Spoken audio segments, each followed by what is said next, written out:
नमस्कार, आप देख रहे हैं न्यूज बॉक्स 24। मैं हूं पिंटू कुमार। अभी मैं बीजेपी कार्यालय के पास हूं। चुनाव का आखिरी चरण है। आज जो है प्रचार का आखिरी चरण के साथ साथ अभी हमारे साथ बीजेपी के कार्यकर्ता लीडर जुड़े हुए हैं। आइए आज उनसे कुछ सवाल जवाब करते हैं कि इस बार क्या होगा। और हमारे साथ राकेश कुमार जी हैं, बीजेपी के मेन लीडर हैं, मेन विंग क्या रामजीवन मंडल का। आइए उनसे कुछ बात करते हैं।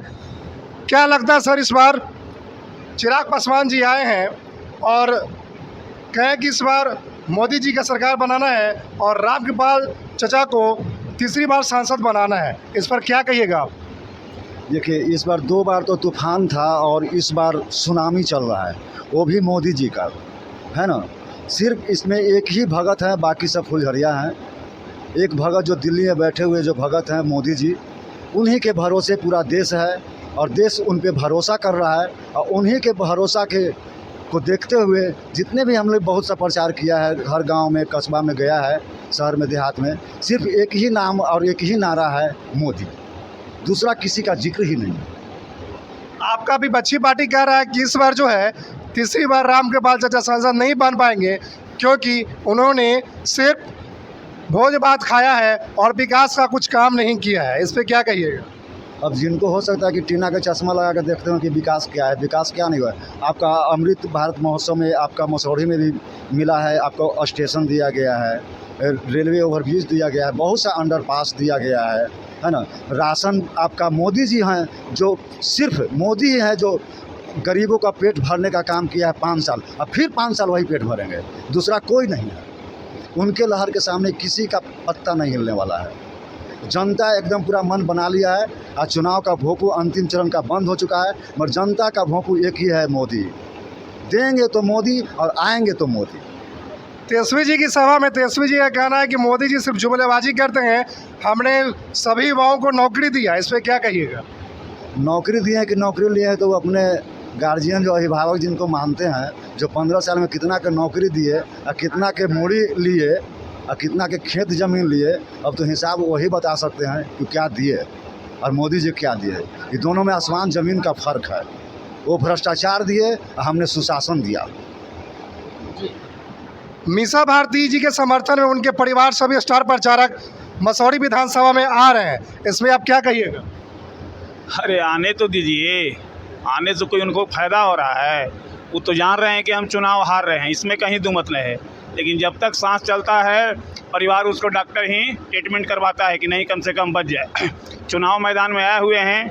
रामकृपाल जी हमारे एमपी नहीं हैं, वो एक सेवक हैं जो कहता है कि भोज खाने आते हैं। अरे इसके पहले मुद्दा दुइये वो होता है, एक विकास मुद्दा और एक एमपी क्षेत्र में आता है कि नहीं आता है। एमपी हमारा आ रहा है, दूसरा विकास मुद्दा। राकेश जी ने ठीक कहे, अमृत वर्षा स्टेशन, ओवरब्रिज, बेर्रा बांध, समझे ना, प्रधानमंत्री सड़क योजना, गरीब के बीच में जाना, जाति कोई भी हो निमंत्रण मिल जाता है, पहुंच जाते हैं। जब वो केंद्र में मंत्री भी थे, उस दिन लाल बत्ती उनका मिला हुआ था, उस दिन भी ऐशो आराम करके वो दिल्ली में रह सकते थे, अपना पटना आवास में भी रह सकते थे। लेकिन उस दिन भी एक सेवक के रूप में, एक एमपी के रूप में नहीं, पाली हो, विक्रम हो, मनेर हो, मसौरी हो, सब जगह खर्चकर्ता के बीच में घूमित रहते थे। सब जगह घर मकान में जो निमंत्रण देता था पहुंच जाते थे। उनसे महान आदमी अब कौन हो सकता है? एक सेवक के रूप में है। वो एमपी के रूप में रहते तो किसी के दरवाज़ा पर नहीं जाते, इतना विकास नहीं होता। विपक्ष को कहने दीजिए, घूमना उनका काम है। वो सोच रहे हैं कि कुछ प्रलोभन दे करके हम जात पात का वोट तोड़ लेंगे। तो आज हर आदमी जाग चुका है, इसमें कहीं दुमत नहीं है। खाएगा पिएगा और मोदी को जिताएगा, समझे। अभी देखा जाए तो मसौढ़ी विधानसभा के कुछ लोकल नेता जो हैं, जो आरजेडी ज्वाइन कर चुके हैं और उन्होंने बताया है कि इस बार हम रामकृपाल चचा को इस बार नहीं जीतने देंगे, इस पर क्या कहिएगा? वो सब फ्यूज बॉल हैं।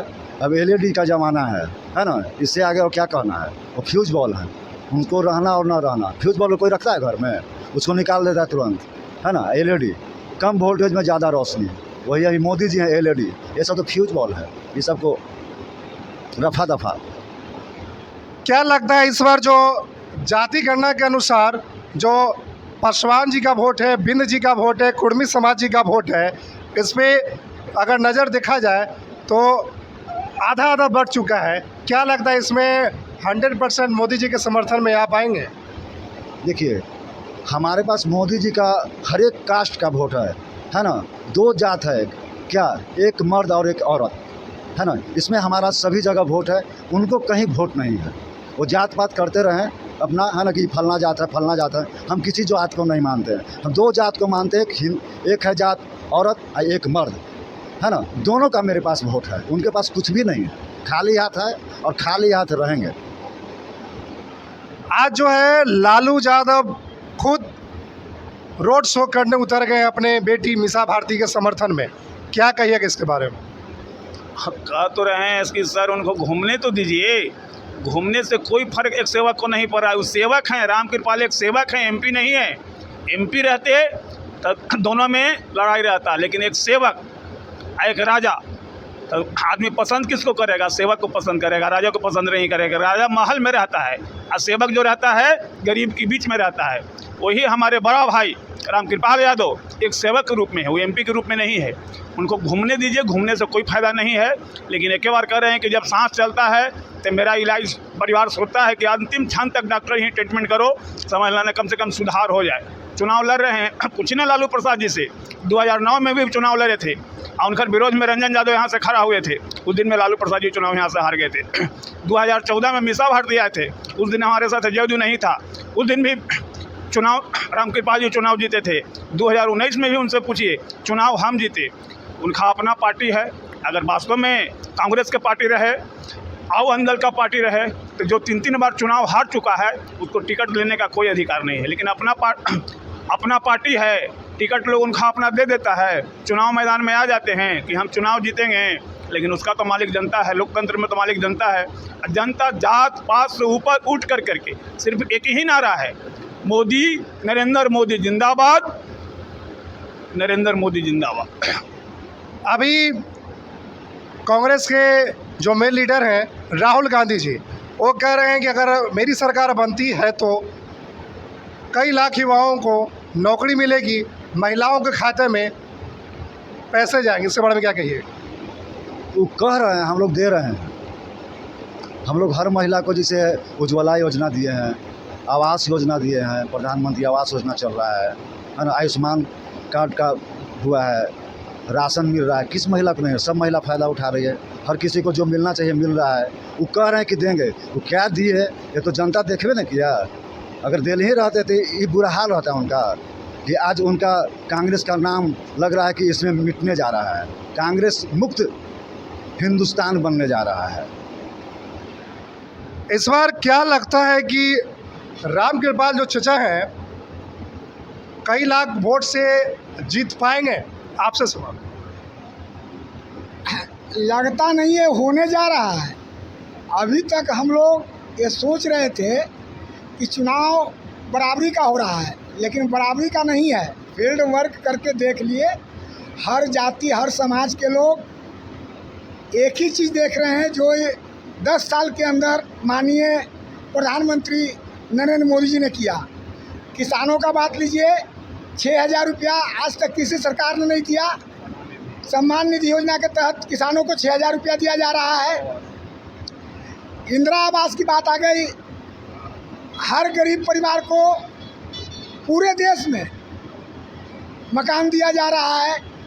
कोई धर्म या कोई समाज नहीं देखा जा रहा है, हर जाति के लोगों को मिल रहा है। विकास की बात विपक्ष करते हैं, विकास तो उनको चश्मा लेके देखना चाहिए, वो अंधे हो गए हैं। अगर विकास की बात करते हैं तो मसौरी छोड़ दें, मसौरी के वो गांव में जाएं जो कभी रात को आदमी, दिन में आदमी जाने से डरता था। आज उस गांव में भी एक तरफ से नहीं 3 तरफ से रास्ता है, तो विकास हो गया। स्कूल कॉलेज की बात करते हैं, मसौरी में हम विपक्ष के नेता से पूछना चाहते हैं, या जो साथी हमारे भटक गए, आज कुछ ऐसे साथी हैं जो हमसे छोड़ के चले गए हैं और रोड पे और बाज़ार में वो कहते हैं कि हम 40,000 और 50,000 से लीड देंगे। मैं उनसे पूछना चाहता हूँ कि आप विकास पे बात करते हैं तो आप ही बताइए, यहाँ कॉलेज खुला वो किसके रीजन में, कौन सा एमपी ला के दिया? अभी तत्काल में पुल पे राजनीति हो रहा है, मसौरी महाजाम होता है, लेकिन वो भी देख रहे हैं कि आपका पुल का काम लगा हुआ है। बेर्रा बांध, आज हम बच्चा थे उस समय सुनते थे बेर्रा बांध बेर्रा बांध। आज एक बांध नहीं, दो बांध का निर्माण हुआ। एक बांध लवाइस में बना, उससे भी जनता सिंचाई कर रहा है, दूसरा बेर्रा भी बन गया। इसके बाद बेरोजगारी की बात आता है। मैं विपक्ष से पूछना चाहता हूँ, कैसा बेरोजगारी होता है? मोदी जी ने नोटबंदी किया, एक आदमी विपक्ष के साथ अगर रोड पे जनता आ गई तो मैं कहता कि नहीं, मोदी जी ने गलत किया, नोटबंदी में बेरोजगारी बढ़ गई। लेकिन एक भी जनता इनके साथ नहीं था। इसके बाद ये चलिए ठीक है, आज आखिरी सवाल आपसे पूछना चाहेंगे। अभी जो अग्निवीर योजना था, उससे विपक्ष का कहना है कि जो शहीद का दर्जा होता है वो जवानों को नहीं दिया जाता है, और मेरी सरकार बनती है तो अग्निवीर योजना को हटाएंगे। इस पे क्या कहिए? वो लास्ट पे राजनीति करते हैं। वो पहले ही कह रहे हैं कि जो मरेगा, अरे मरेगा कह रही है। अब हर जगह शांति है, जब होगा तब ना। अभी तो शांति है, पूरा हर जगह, पूरा विश्व में शांति है, और मरने की बात करते हैं। तो उनका काम है लास्ट पे राजनीति करना। हम लोग तो चाहते हैं कि जो भी अग्निवीर है आराम से अपना नौकरी करे, फलते फूलते रहे, फिर वो जहाँ इच्छा उनका होगा वहाँ वो फिर 4 साल के बाद नौकरी कर सकते हैं, बिजनेस कर सकते हैं। उनको तो सब ऑफर है। क्या अग्निवीर वाले दूसरे विभाग में नहीं जा रहे हैं? बहुत से ऐसे हैं जो गए हैं। आपको उसमें ट्रेनिंग क्या, कहीं कहीं तो देश में है कि आदमी 10वां पास के बाद 2 साल का ट्रेनिंग होता है, उसमें तो एक को पैसा नहीं मिलता है। मगर ये तो 4 साल में पैसा ही मोदी सरकार दे रहा है, एक तरह से ट्रेनिंग भी दे रहा है, सुरक्षा भी दे रहा है, और दूसरे विभाग में जा करके नौकरी भी अगले बार 4 साल के बाद कर सकता है, या उसी में कहीं भी कर रहा है वो। तो विपक्ष का ये कहना है कि 5 साल या 10 साल नौकरी नहीं है, परमानेंट 50 साल की नौकरी चाहिए। साथ साथ में जो शहीदों का दर्जा दिया जाता है वो अग्निवीर को भी मिलना चाहिए। एक चीज़ बताइए कि कोई आदमी पहले क्लर्क है, अगर उसको ऑफिसर में नौकरी लग जाएगा तो क्या वो ऑफिसर में नौकरी करेगा कि ना करेगा? वो कहने की बेरोजगारी, अरे कम से कम इतना तो आदमी अग्निवीर में कम कर रहा है ना भाई। उसको कहीं दूसरे चीज़ में अगर मिलेगा, ऊपर में मिलेगा, ऊपर ही ना आदमी कर रहा है नौकरी। अग्निवीर से दूसरे विभाग में जा रहा है, जहाँ उसको अच्छे, उससे बढ़िया प्रेफरेंसेस मिल रहा है, वहाँ जा करके अपना कार्य को कर रहा है। तो कैसे कह रहे हैं कि नहीं मिलेगा? सबको मिलेगा, कहीं कोई एथी नहीं है। आप क्या कहेंगे इस बारे में? देखिए, नीतीश जी का देन है कि 15 में 22 सीट इनको था। इसके पहले पूर्व में समझे नीतीश कुमार का देन था कि जब दोनों मिलकर चुनाव लड़े तो 22 सीट से ये 88 सीट पर गई। नीतीश बाबू के गठबंधन के चलते वो वोट उनको नहीं मिला है, वोट मिला नीतीश कुमार के नाम पर। दूसरा बार जो चुनाव लड़े, परिस्थिति जो हो जाए, जिनको 78 सीट आया, परिस्थिति जो हो जाए, जे नीतीश बाबू की सीट कम आया, बिहार का मुख्यमंत्री नीतीश कुमार बने, वो परिस्थिति के चलते आया है। आज भी हम लोग इसके पहले भी पूर्व में चुनाव लड़े थे, जो 39 सीट आया था बिहार में। उस समय एलजेपी था, भारतीय जनता पार्टी था, जदयू था, और उपेंद्र कुशवाहा का पार्टी था। 39 सीट आया। इस बार भी इंडिया में अगर वो सोच रहे हैं कि खाता मेरा खुलेगा, खाता कहीं खुलने नहीं जा रहा है। 40 में 40 नीतीश कुमार विकास पुरुष, और नरेंद्र मोदी तो खैर उनका कहने नहीं है। पूरा इंडिया, अब विश्व के मालिक, जनता उनके साथ है, समझ लेना। नीतीश कुमार ने तो काम किए ना सर। वही दिन है मसौरी में, मसौरी की जनता भूल गया है कि यहाँ ताला बंद होता था, लोग पलायन हो चुका था। आखिर विपक्ष का कहना, क्या गारंटी आप मोदी की गारंटी दे रहे हैं? नीतीश सरकार की क्या गारंटी है, नीतीश जी क्या गारंटी है कि इस बार वो नहीं पलटी मारेंगे? बेचारे नीतीश जी तो कह ही रहे हैं कि हम 2 बार उसको मौका दिए, 2 बार हम मौका दिए, परिस्थिति जो हो जाए, बड़ा नेता है, उस पर हम लोग टिप्पणी टिप्पणी नहीं करेंगे। 2 बार मौका दिए, अब हम मौका उसको देने जाने नहीं जा रहे हैं। हम भारतीय जनता पार्टी के साथ थे, रहेंगे, और भविष्य में हम कहीं जाने वाले नहीं। एक आखिरी सवाल रहेगा आपसे। विपक्षी का कहना है कि इस बार मीसा भारती जो है सांसद बनेगी, जीतेगी भी, और भारी बहुमत से कई लाख वोट से आगे रहेगी। इस पे क्या कहेंगे आप? सांसद तो ऑलरेडी वो है ही हैं, सांसद नहीं हैं। 2 बार से वो भी सांसद हैं। क्या किए वो कि फिर वो जीतेंगे? वो जीत के करवे करेंगे क्या? वो जाएंगे यहाँ से और दिल्ली और महल में जाकर सो जाएंगे। थोड़ी किसी जनता से उनको मुलाकात होने वाला है जीतने के बाद या हारने का। वो जीतल नहीं है, 2 बार से राज्यसभा के सांसद हैं। क्या कर दिए? कुछ किए? कुछ भी नहीं किए। तो इस बार क्या कहना चाहेंगे? अभी देखा जाए, एक आखिरी सवाल, आप कह रहे हैं आरक्षण की बात, आरक्षण के मुद्दे पर क्या करेंगे आप? आरक्षण के मुद्दा पर बताते हैं। 2005 में नीतीश जी या सुशील मोदी का जोड़ी बना, पूरा बिहार जानता है। अगर आरक्षण ख़त्म होता तो बिहार में नीतीश कुमार और सुशील मोदी ने आरक्षण जो दिए, महादलित हो, अति पिछड़ा हो, जो आज मुखिया बना हुए हैं, जिला परिषद बने हुए हैं, पंचायत समिति बने हुए हैं, किसका देन है सर? नीतीश जी का देन है। नीतीश जी ने घर से बाहर न निकाले, महिला को 50% आरक्षण दिए, लड़की को पोशाक योजना दिए, लड़की को साइकिल योजना दिए। नीतीश कुमार तो जो बिहार के कर दिए। बिजली जाके देखिए, 24 घंटा बिजली, किसका देन है? केंद्र नीतीश जी का देन है। अपराध, यही याद कीजिए, मसौरी की धरती पर लोग पलायन हो चुका था, लोग कांपता था, भगवानगंज इलाका में लोग जाना पसंद नहीं करता था। देन किसका है? नीतीश कुमार का देन है, समझे। वो जनता भूल चुका है, मसौरी की जनता, कि फिर अगर इन लोग आवेंगे तो फिर मसौरी में ताला बंद होगा, अपराध बढ़ेगा। जब तक नीतीश कुमार रहेंगे, कंप्रोमाइज़ करने के लिए अपराधी से तैयार नहीं है। उनका एक ही सिस्टम है, लाइन ऑर्डर। जब तक हम धरती पर हैं, जब तक बिहार का मुख्यमंत्री शेरे बिहार मुख्यमंत्री नीतीश कुमार हैं, समझौता करने के लिए अपराध से तैयार नहीं है। अपराध के चलते वहाँ से भागे कि जब जब जाते हैं अपराध बढ़ जाता है। परिस्थिति क्या होता है? जनता हम पर विश्वास किए हुए है, जनता हमको जानता है। जब जनता जानता है तो मैसेज मेरा गंदा हो रहा है। हम जनता के बीच में मैसेज खराब देना चाहते नहीं हैं, इसलिए हम भाई लाइन ऑर्डर मेरा पहला प्राथमिकता है। लाइन ऑर्डर जब तक शांति रहेगा, जनता मेरा सुरक्षित रहेगा। आज जो है मोदी जी कन्याकुमारी में है और कन्याकुमारी में वो ध्यान योग करना चाहते हैं, और जब जब वो ध्यान योग करने जाते हैं तो उनकी जीत निश्चित होती है। और इससे विपक्षी पार्टी बौखलाए हुए हैं कि मोदी जी दिखावा कर रहे हैं, ध्यान लगाकर, साथ साथ में कई आचार संहिता का उल्लंघन भी कर चुके हैं। इसमें क्या कहिएगा? कन्याकुमारी में तो अच्छी बात है, कन्याकुमारी में जा कर के अपना जैसे वो ध्यान लगा रहे हैं। उनको ध्यान लगाना है तो उनको कोई मना किए हुए थोड़ी कोई लाठी लेकर खड़ा है कि आप ध्यान नहीं लगाइए। आप भी ध्यान लगाइए।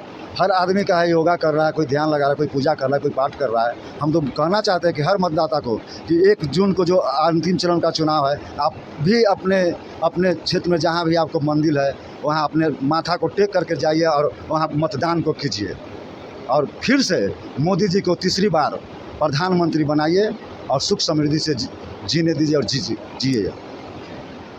तो जैसा कि आप देख रहे थे कि हमारे साथ बीजेपी के लीडर्स जुड़े हुए थे और उन्होंने विपक्षी पर करारा जवाब देते हुए कहा कि उन्होंने सिर्फ कुछ काम नहीं किया है, सिर्फ मोदी जी को बदनाम करना चाहते हैं। साथ साथ में इस बार मिसा जी फिर हार का सामना करना पड़ेगा और इस बार जो है रामकृपाल चचा जी भारी मतों से विजय बनेंगे। आप देख रहे थे न्यूज़ बॉक्स 24, पिंटू कुमार के साथ मसौरी।